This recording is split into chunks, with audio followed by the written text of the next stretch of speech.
In the ancient world, tragedy is an eternal state of being. Imagine a mother transformed into stone, forced to weep for her slaughtered children until the end of time. Imagine a god chained to a cliff, his flesh torn from his body every single day. Welcome, my viewers, to my channel, Atlas Dark.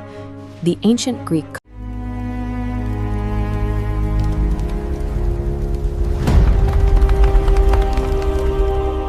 The ancient Greek cosmos is not a place of comfort. It is a rigid hierarchy governed by lightning and storm. The deities residing on Olympus do not ask for quiet respect. They require absolute, unquestioning submission. At the apex of this hierarchy sit Zeus and Hera. Forget the sanitized modern interpretations of benevolent protectors. These are calculating monarchs. They design psychological traps, actively hunting for the slightest hint of defiance from mortals and immortals alike. Hera weaponizes her jealousy, meticulously engineering suffering for any human who catches the divine eye. Zeus watches the cosmos with predatory patience, operating as the ultimate enforcer of treason. He waits for a single display of pride to spring his trap. To challenge this divine order is to invite a fate far worse than a simple execution.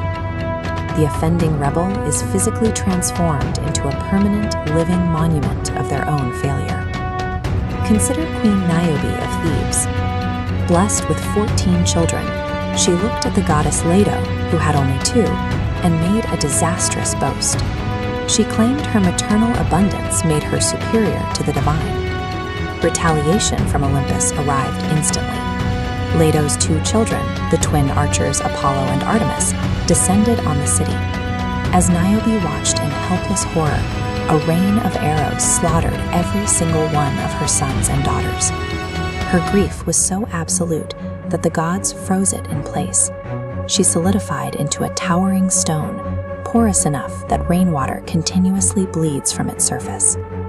A similar fate awaited a mortal girl named Arachne. Her crime was craftsmanship. She possessed extraordinary talent at the loom and declared her weaving skills equal to, or even greater than, the goddess Athena. Athena met this claim with sudden violence, striking Arachne to the floor before stripping away her human form completely. She shrank into the first spider, cursed to practice her craft in the dark, spinning webs from her own body for eternity. These transformations are not born from petty jealousy. Olympus crushes mortal excellence to violently enforce a strict boundary. They ensure humans remember exactly where their capabilities end and divine supremacy begins. This zero-tolerance policy applies to the heavens as well. Even immortal power and profound foresight provide zero protection against the calculated wrath of Zeus.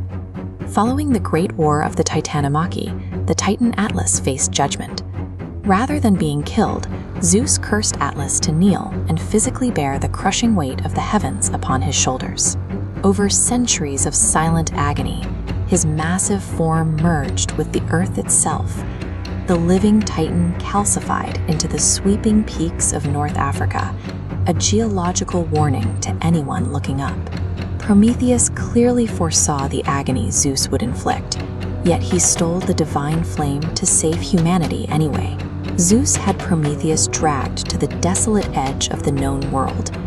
High in the Caucasus, the Titan was chained to a sheer rock face with unbreakable divine bonds, hung in isolation for the rest of the cosmos to see. The physical torture was precise and gruesome. Every day, a massive eagle, the divine symbol of Zeus, descended onto the mountain to tear into Prometheus's abdomen and consume his liver while he remained fully conscious. His own immortal biology became his greatest trap. As a Titan, his body forcefully repaired itself in the dark. The organ regenerated completely overnight, ensuring the eagle had a fresh meal waiting at dawn. Atlas and Prometheus exist as the ultimate monuments of this cruel system. They prove that supreme divine authority cannot be maintained quietly. It requires highly visible, eternally bleeding examples of crushed rebellion to keep the universe in line. This torment was an act of calculated psychological warfare. Ancient Greeks viewed the liver as the absolute seat of human emotion and intellect.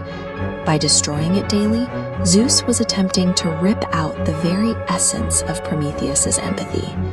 Zeus weaponized the Titan's healing factor, transforming immortality into a mechanical reset button for pain. This flawless, infinite loop of suffering functioned as a brutal interrogation. Prometheus held the one secret to end Zeus's reign, the mother of the sun destined to overthrow him.